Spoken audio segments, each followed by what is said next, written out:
నమస్కారం. City news కి స్వాగతం. ఈనాటి ముఖ్యాంశాలు.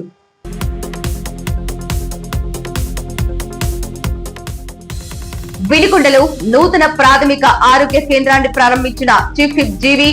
ప్రజలకు మెరుగైన వైద్య సేవలే లక్ష్యం.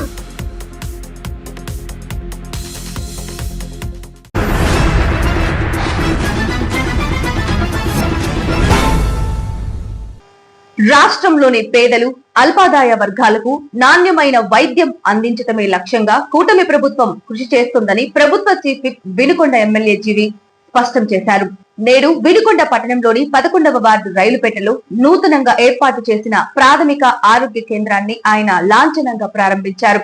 ఈ సందర్భంగా మాట్లాడిన జీవి, నేషనల్ హెల్త్ మిషన్ అమలు, ప్రజల ఆరోగ్య సంరక్షణలో దేశంలో ఆంధ్రప్రదేశ్ దక్షిణాది రాష్ట్రాల్లో మొదటి స్థానంలో నిలవడమే తమ ప్రభుత్వం కృషికి నిదర్శనమన్నారు. ఆసుపత్రుల అభివృద్ధి, వసతుల కల్పన, ఔషధాల పంపిణీ ద్వారా ఆరోగ్య రంగంలో గణనీయమైన మార్పులు తీసుకువస్తున్నామని తెలిపారు. గ్రామీణ ప్రాంతాల్లో ప్రజలకు నాణ్యమైన వైద్య సేవలు అందించడంలో కూటమి ప్రభుత్వం ఏడాదిలోనే ఎంతో పురోగతి సాధించిందని పేర్కొన్నారు.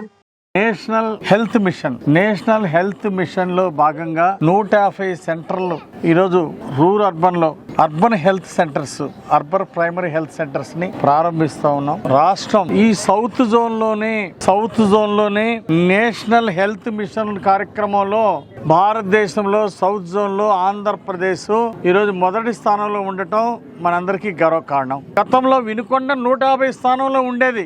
స్వచ్ఛ సర్వేక్షణలో ఈరోజు 9వ ర్యాంక్ వచ్చింది వినుకొండ. 150 ర్యాంకు వెనకబడి ఉన్నారు వినుకొండ.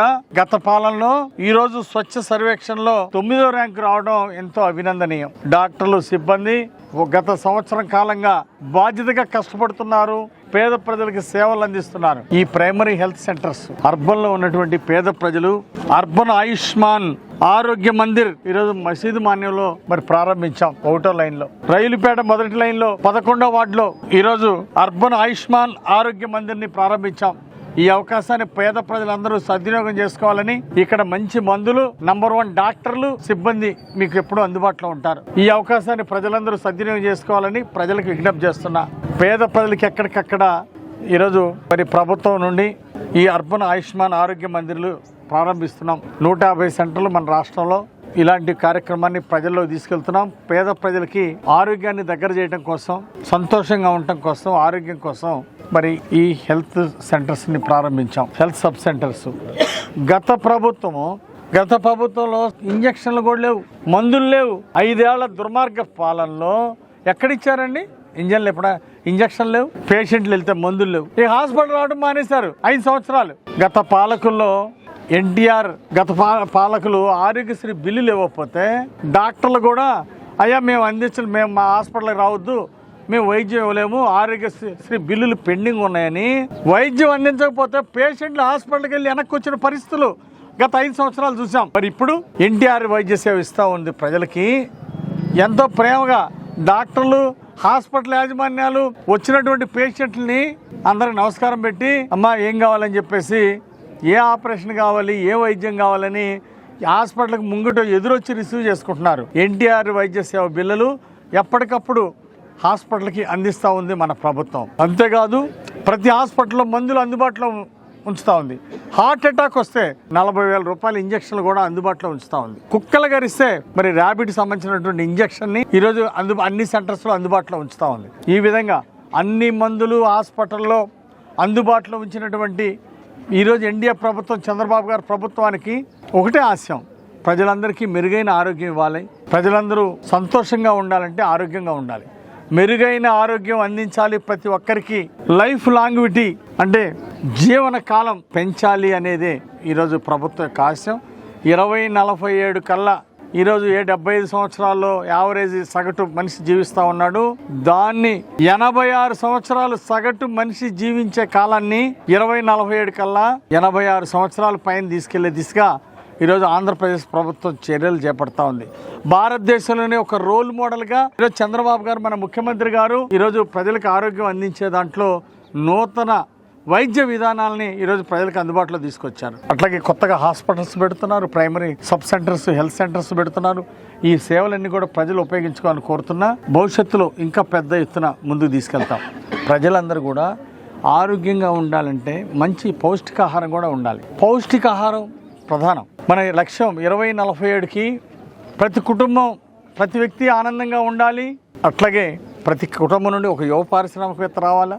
ప్రతి కుటుంబం ఆరోగ్యంగా ఉంటే ప్రతి వ్యక్తి ఆరోగ్యంగా ఉండి ఆరోగ్య ఆంధ్రప్రదేశ్ సాధించడమే మన లక్ష్యం. అందుకే ఈరోజు ఈ హాస్పిటల్స్ని, అర్బన్ సెంటర్స్లో కూడా పేద ప్రజల కోసం ఈ హెల్త్ సెంటర్స్ని, సబ్ సెంటర్స్ని ఓపెన్ చేస్తూ ఉన్నాము. ఆరోగ్య ఆంధ్రప్రదేశ్గా, ఆనంద ఆంధ్రప్రదేశ్గా, స్వర్ణాంధ్రప్రదేశ్గా ఈ రాష్ట్రాన్ని తీర్చిదిద్దటమే మా లక్ష్యం. 2047 కల్లా రాష్ట్రాన్ని స్వర్ణాంధ్రప్రదేశ్ రాష్ట్రం సాధిస్తాం, ఆరోగ్య ఆంధ్రప్రదేశ్ సాధిస్తాం. వినుకొండ నియోజకవర్గంలోని నూజెండ్ల గ్రామంలో గల ప్రాథమిక వ్యవసాయ సహకార పరపతి సంఘం నూతన చైర్పర్సన్ మరియు పాలకవర్గ సభ్యుల ప్రమాణ స్వీకార మహోత్సవం కార్యక్రమంలో ప్రభుత్వ చీఫ్ విప్ జీవి ఆంజనేయులు ముఖ్య అతిథిగా పాల్గొన్నారు. నూతనంగా ఎన్నికైన చైర్పర్సన్ మరియు డైరెక్టర్లతో ఆయన ప్రమాణ స్వీకారం చేయించారు. ఈ సందర్భంగా జీవి మాట్లాడుతూ పిఏసిఎస్ లు రైతులకు అందించే సేవలను మెరుగుపరచడం ద్వారా గ్రామీణ ఆర్థిక వ్యవస్థ బలోపేతం అవుతుందని ఆశాభావం వ్యక్తం చేశారు. నూతన పాలక వర్గానికి ఆయన అభినందనలు తెలిపారు. కార్యక్రమంలో డిసిసిబి చైర్మన్ మక్కెన మల్లికార్జునరావు, నాయకులు, అధికారులు, రైతులు, కార్యకర్తలు పాల్గొన్నారు. ఈ కార్యక్రమానికి వచ్చేసినటువంటి రైతు సోదరులకి, తెలుగుదేశం పార్టీ నాయకులకు, జనసేన, బీజేపీ నాయకులు, కార్యకర్తలందరికీ, రైతు సోదరులందరికీ పేరు పేరున హృదయపూర్వక నమస్కారం. బొత్స అంజిరెడ్డి గారిని అభినందిస్తున్నా. ఆయన ఊరికే సొసైటీ అధ్యక్షుడు అవలా, మండల పార్టీ అధ్యక్షుడిగా కష్టపడ్డాడు. రాత్రి మొదలు బాదుడే కష్టపడ్డారు. ఆ రాత్రి పౌలు ఇల్లు తిరిగాడు. ఇదేం కర్మ ప్రోగ్రామ్ అంటే చంద్రబాబు గారు చెప్తే ఆ ప్రోగ్రామ్ చేశాడు. పార్టీ సభ్యత్వం కొట్టరా అంటే వాళ్ళ గ్రామం కాదు, అన్ని గ్రామాలు తిరిగాడు. ఆ విధంగా ఒక క్లస్టర్ ఇన్ఛార్జ్ గా గతంలో మండల పార్టీ అధ్యక్షుడిగా పనిచేశాడు. తర్వాత క్లస్టర్ ఇన్ఛార్జ్ అంటే పనిచేశాడు. అర్ధరాత్రి పిలిచినా వచ్చాడు పార్టీ ఆఫీస్ కి. ఆ విధంగా ఒక చిన్న రైతు, డబ్బు లేకపోయినా ఒక పేద రైతుకు కూడా ఈ రోజు ఒక సొసైటీ అధ్యక్షుడు అయ్యాడంటే అది మనందరికీ ఒక గౌరవం. ఇది ప్రతి రైతుకు ఒక సన్మానం అని నేను భావిస్తున్నాను. ఇది హృదయపూర్వక అభినందనలు తెలియజేస్తున్నా బొత్స అంజిరెడ్డి గారికి. ఒకసారి గట్టిగా చప్పట్లు కొట్టి బొత్స అంజిరెడ్డి గారికి అభినందనలు తెలియజేయాలి అని కోరుతున్నా. ఇది తెలుగుదేశం పార్టీ కష్టపడ్డ కార్యకర్తకు ఇచ్చినటువంటి ఒక గౌరవం. నాకు చాలా సంతోషంగా ఉంది. ఇంకా అలాగే ముండి సుబ్బారావు అహర్నిశలు కష్టపడ్డాడు. కష్టకాలంలో కూడా అండగా ఉన్నాడు. అలాంటి ప్రతి కార్యక్రమం సమర్థవంతంగా చేశాడు. అందుకే ముండి సుబ్బారావు గారికి కూడా మనం సొసైటీ, గుర్రపునాయుడు పాలెం సొసైటీ ఇచ్చి గౌరవించామని ఈ సందర్భంగా నేను తెలియజేస్తున్నా. ఇంకా గ్రామ స్థాయిలో అనేక మంది ప్రతి గ్రామంలో కష్టపడ్డ నాయకులు, కార్యకర్తలు ఉన్నారు. పదవి లేకపోయినా, ఏది లేకపోయినా వాళ్ళు అంకిత భావంతో ఈ రాష్ట్ర అభివృద్ధి కోసం చంద్రబాబు గారి నాయకత్వంలో అహర్నిశలు కష్టపడుతున్నారు. వారందరికీ ఈ సందర్భంగా హృదయపూర్వక నమస్కారాలు, ధన్యవాదాలు తెలియజేస్తున్నా. ఏ పదవులు ఆశించకుండా కష్టపడే వాళ్ళు ఉన్నారు.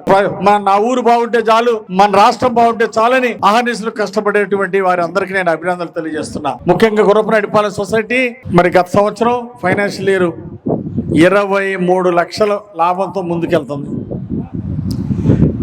ఎరువులు ఇచ్చారు, అలాగే అనేక రైతాంగానికి రుణాలు ఇచ్చారు. ఈ సందర్భంగా ఇంకా దీన్ని అభివృద్ధిలో ముందుకు తీసుకెళ్లాలని అంజిరెడ్డి గారికి బాధ్యత చెప్తున్నా. ఎక్కువ మందికి రైతులు ఇవ్వాలా. అక్కడ పైన మా మిత్రుడు ఉన్నాడు, మన మక్కెన గారు. జిల్లా నుండి అవసరమైతే ప్రత్యేక నిధులు ఇస్తారు. మీరు రైతులకి మెరుగైన సేవలు ఇవ్వండి, కష్టాల్లో ఉన్న రైతులను ఆదుకోండి. గత సంవత్సరం 5 సంవత్సరాలు వైసీపీ పాలనలో దివాళా తీసినాయి. కొన్ని చోట్ల నిధులు దుర్వినియోగం చేశారు.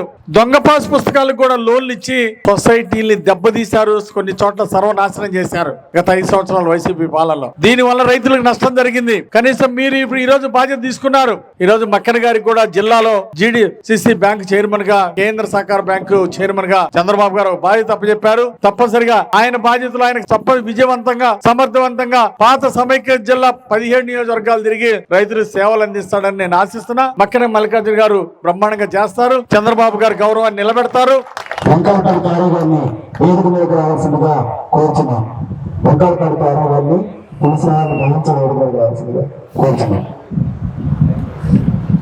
అలాగే ఈరోజు గుర్రపునాయుడు సొసైటీలో, గుర్రపునాయుడు పాలెం సొసైటీలో ముండి సుబ్బారావు గారు, వారితో పాటు ఉన్నటువంటి కమిటీ సభ్యులు, అలాగే మన నూజెండ్ల సొసైటీకి బొత్స అంజిరెడ్డి గారు, వాళ్ళ సభ్యులు, అలాగే సిఇఓలు అందరూ కూడా సమర్థవంతంగా పనిచేసి ప్రతి రైతుకి న్యాయం చేసే విధంగా ముందుకెళ్ళాలి. రైతులకు రుణాలు ఇవ్వాలి. అలాగే ఎరువులు కూడా డిఏపి కొరత ఉంది, యూరియా కొరత ఉన్నప్పుడు కూడా రైతులకి మన సొసైటీల ద్వారా బ్రహ్మాండంగా అందిని గతంలో ఎన్డీఏ ప్రభుత్వ అధికారులు ఉన్నప్పుడు కూడా. కాబట్టి ఎరువులు కూడా రైతులకు అందుబాటులో తీసుకురావాలి, డిఏపి యూరియాలు కూడా అని చెప్పి ఈ సందర్భంగా తెలియజేస్తూ మేము మన మంత్రివర్యులు అందరూ కూడా నిర్ణయించడం జరిగింది. ఆగస్టు మొదటి వారంలో నాగార్జున సాగర్ కి నీళ్లు ఇచ్చే కార్యక్రమాన్ని చేపడుతున్నామని ఈ సందర్భంగా తెలియజేస్తున్నాం. దానితో పాటుగా మన ప్రభుత్వ చీఫ్ జీవి ఆంజనేయులు గారు నిన్న సలహా మండలి సమావేశంలో కూడా ఒక తీర్మానాన్ని ప్రవేశపెట్టడం జరిగింది. అది ఏంటంటే జూన్ 1, జూన్ 2 గా ఉన్నటువంటి వినుకొండ నియోజకవర్గం, ముఖ్యంగా పౌరుపాడు బ్రాంచ్ కెనాల్ కూడా జూన్ 1 లోకి చేర్చి ఒకేసారి విడత నీళ్లిచ్చే కార్యక్రమాన్ని కూడా మన చీఫ్ విప్ గారు చేపడుతున్నారు. దాన్ని తీర్మానం చేశారు. త్వరలోనే అది కార్యక్రమం కూడా రూపుదాల్చుతుందని ఈ సందర్భంగా మనవి చేస్తున్నా. సరిపోతే రుణాలు ఇచ్చే కార్యక్రమాన్ని, అదేవిధంగా రైతులందరూ కూడా మరి మనకి మందులు అంటే బలం మందులు కానివ్వండి, అదేవిధంగా పెస్టిసైడ్స్ గాని ఇచ్చే కార్యక్రమాన్ని కూడా చేపట్టేదానికి ముందస్తు ప్రణాళికలు తయారు చేశామని ఈ సందర్భంగా తెలియజేస్తున్నా. వినుకొండ నియోజకవర్గంలో 8 PSCS సహకార సంఘాలు ఉన్నాయి. 8 మంది CEOలు ఉంటారు. తప్పనిసరిగా మన ఎమ్మెల్యే గారు అందరితో కూడా మాట్లాడడం జరిగింది. ఈ నియోజకవర్గంలో తప్పనిసరిగా అందరు రైతులకి అర్హత కలిగినటువంటి ప్రతి ఒక్క రైతు కూడా తక్కువ వడ్డీకే రుణాలు ఇచ్చే కార్యక్రమాన్ని మన ఎమ్మెల్యే గారి సారథ్యంలో చేపట్టబోతున్నామని సందర్భంగా తెలియజేస్తున్నా. దానితో పాటు మన రైతులకి, కౌలు రైతులకు కూడా పరపతి సంఘం ద్వారా మనకి లోన్ ఇచ్చే విషయాన్ని కూడా ఆలోచన చేసి దాన్ని కూడా అమలు పరుస్తున్నామని ఈ సందర్భంగా తెలియజేస్తూ ఇక్కడ గౌరవ పెద్దలు బొత్స ఆంజనేయులు ప్రజలకు ప్రభుత్వ సేవలను మరింత చేరువ చేసే లక్ష్యంతో సుపరిపాలనలో తొలి అడుగు ఇంటింటికి ప్రచారం కార్యక్రమం వినుకొండ పట్టణం 11వ వార్డు రైలుపేట నందు నిర్వహించారు. కార్యక్రమంలో ప్రభుత్వ చీఫ్ జీవి ఆంజనేయులు పాల్గొన్నారు. జీవి ప్రతి ఇంటికి వెళ్లి ప్రభుత్వం అమలు చేస్తున్న సంక్షేమ పథకాలు, పారదర్శక పాలన ఆవశ్యకతపై ప్రజలకు వివరించారు. ప్రజల సమస్యలను అడిగి తెలుసుకున్నారు. ప్రతి ఒక్కరికి సుపరిపాలన ఫలాలు అందాలనేదే తమ ప్రభుత్వ సంకల్పమని, దానిలో భాగంగానే ఇంటింటికి ప్రచారం చేపడుతున్నామని తెలిపారు. కార్యక్రమంలో డీసీసీబీ చైర్మన్ మక్కెన మల్లికార్జునరావు, నాయకులు, కార్యకర్తలు, ప్రజలు పెద్ద సంఖ్యలో పాల్గొన్నారు. బొల్లాపల్లి మండలంలోని సీతారాంపురం తండాలో విద్యుత్ షాక్ గురై లక్ష్మీబాయి అనే మహిళ మృతి చెందింది. గ్రామస్తులు తెలిపిన వివరాల ప్రకారం లక్ష్మీబాయి తన ఇంట్లో గ్రైండర్ వేస్తుండగా ప్రమాదవశాత్తు విద్యుత్ షాక్ గురైంది. ఈ ఘటనలో ఆమె అక్కడికక్కడే మృతి చెందింది. మృతదేహాన్ని పోస్టుమార్టం నిమిత్తం వినుకొండ ప్రభుత్వాసుపత్రికి తరలించారు. నూజెండ్ల గ్రామంలోని మండల పరిషత్ అభివృద్ధి అధికారి కార్యాలయంలో జరిగిన జనరల్ బాడీ సమీక్ష సమావేశానికి ప్రభుత్వ చీఫ్ జీవి ఆంజనేయులు ముఖ్య అతిథిగా పాల్గొన్నారు. ఈ సమావేశంలో మండలంలోని వివిధ అభివృద్ధి పనుల ప్రగతి, ప్రభుత్వ పథకాల అమలు, ప్రజల సమస్యలపై విస్తృతంగా చర్చించారు. జీవి మాట్లాడుతూ అభివృద్ధి పనులను వేగవంతం చేయాలని, ప్రభుత్వ సంక్షేమ పథకాలు అర్హులందరికీ అందేలా చూడాలని అధికారులకు సూచించారు. ప్రజల సమస్యలను త్వరితగతిన పరిష్కరించేందుకు అధికారులు నిరంతరం కృషి చేయాలని ఆయన పిలుపునిచ్చారు. ఈ కార్యక్రమంలో డీసీసీబీ చైర్మన్ మక్కెన మల్లికార్జునరావు, మండల స్థాయి అధికారులు, నాయకులు పాల్గొన్నారు. దేశంలోనే ఆంధ్రప్రదేశ్లో ఉపాధి హామీలో ఎసెట్స్ బిల్డింగు చాలా పర్సంటేజ్ తక్కువగా ఉంది. ఇప్పటి నుండి మనం ఎన్ఆర్ఈఎస్ ఉపాధి హామీ పనుల్ని వేగవంతం చేయాలా, క్వాలిటీగా చేపించాలి, ఎసెట్స్ బిల్డప్ చేయాలని కోరుతున్నా. ఈరోజు ఒకసారి పంచాయతీ సెక్రటరీలు చేతులు ఎత్తండి. పంచాయతీ సెక్రటరీలు నలుగురే ఉన్నారా? పంచాయతీ సెక్రటరీలు ఎంతమంది ఉన్నారు ఈ మండలంలో? ఒకసారి నిలబడండి. పంచాయతీ సెక్రటరీలు కొన్ని చైర్లు ముందే ఇప్పించండి. పంచాయతీ సెక్రటరీలు అందరూ రండి, లోపల రండి. యూఆర్డీ గారు నిధులు దోచుకోవడానికి సహకరిస్తే వాళ్ళ మీద కఠినంగా చర్యలు తీసుకుంటాం. ఎవరినైనా క్షమిస్తాను కానీ అభివృద్ధికి నిరోధకుల్ని, అభివృద్ధి అడ్డుకునే వాళ్ళని మాత్రం క్షమించను.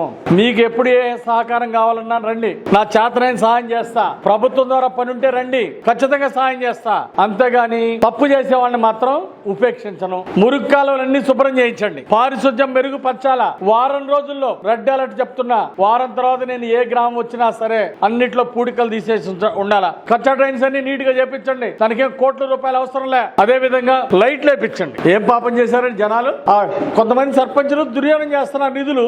దానికి సహకరిస్తాడు పంచాయతీ సెక్రటరీ. బల్బులు ఉండవు, డ్రైన్ క్లీన్ చేయరు, లక్షలు మాత్రం దోచుకుంటారు. యూఆర్ని మొత్తం దాని మీద ఎంక్వైరీ చేయండి. ఎక్కడైనా సరే అవినీతి ఆరోపణలు వస్తే పనులు చేయకుండా బిల్లులు మార్చుకున్నారంటే క్రిమినల్ కేసులు కూడా పెట్టిస్తా.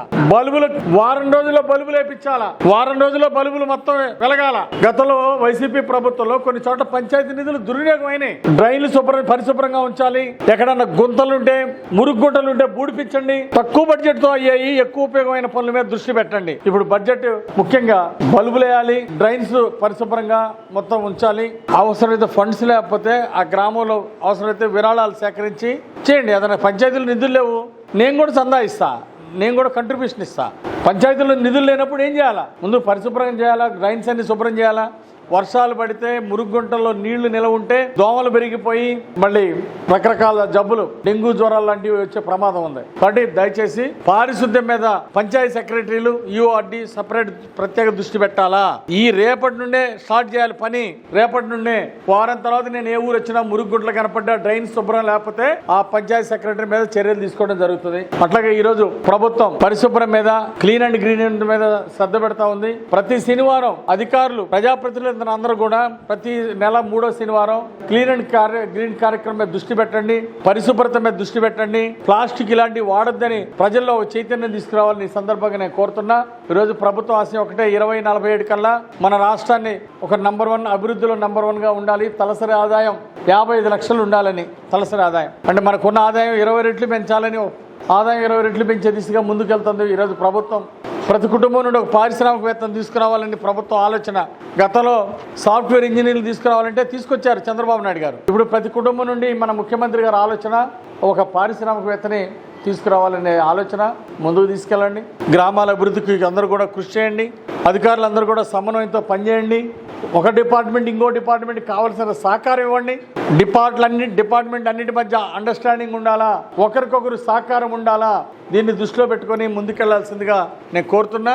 నా వంతు సహకారం ప్రజా పంచాయతీ సెక్రటరీలకి, విఆర్ఓలకి, దాంతోపాటు సర్పంచ్ల ఎంపీటీసీలకు కూడా నా సహకారం ఉంటుంది. సర్పంచ్ల ఎంపీటీసీలకు నిజాయితీగా పనిచేసే వాళ్ళు ఏ పార్టీలైనా పర్లా, పార్టీలకు అతీతంగా నా సహకారం ఇస్తా. కష్టపడి పనిచేయండి, గ్రామాలను అభివృద్ధి చేయాల్సిందిగా ఈ సందర్భంగా నేను కోరుతున్నా. ఎంతో ప్రేమ అభిమానంతో ఈరోజు ఈ అవకాశం ఇచ్చిన అందరికీ ధన్యవాదాలు తెలియజేస్తూ, ఆరోగ్య ఆంధ్రప్రదేశ్ మనం సాధిద్దాం.